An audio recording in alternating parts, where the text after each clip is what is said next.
கும்ப லக்னத்திற்கு குரு பகவான் தன குடும்ப வாக்குஸ்தானாதிபதியாகவும் லாபஸ்தானாதிபதியாகவும் வருகிறார். 2 மற்றும் 11ஆம் இடங்களுக்கு அதிபதியான இந்த குரு பகவான் 6ஆம் இடமான கடகராசியில் உச்சம் பெற்றால் சகோதரத்துடன் விரோதத்தை ஏற்படுத்தும்.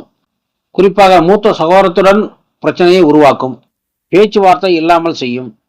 இந்த குரு பகவான் 6ஆம் இடத்திலிருந்து 10, 12, 2ஆம் இடங்களை பார்வையிடுவதால் செய்யும் வேலையை மாற்றிக்கொண்டே இருக்கும். ஒரு தொழிலை விட்டு வேறொரு தொழிலையும் செய்ய வைக்கும். சந்திரன் வீட்டில் இருப்பதால் வேலை சம்பந்தமாக அலைச்சலையும் பயணத்தையும் தரும். தொழில் ரீதியான கடன்களையும் குடும்ப ரீதியான கடன்களையும் ஏற்படுத்தும். கடன் வாங்கி செலவு செய்ய வைக்கும். சிலருக்கு தொழில் ஆரம்பிக்கவே கடன் வாங்க வைக்கும்.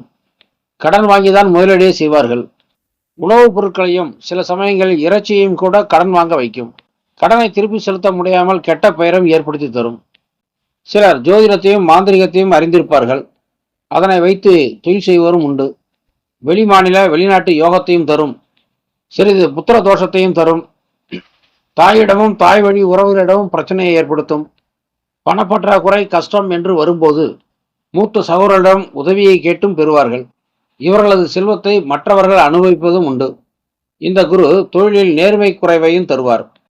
இந்த குருவுடன் சேரும் கிரகங்கள் மற்றும் பார்க்கும் கிரகங்களின் அடிப்படையிலும் இடமளித்த சந்திரனின் நிலையை பொறுத்தும் பலன்களில் மாறுபாடு ஏற்படும்.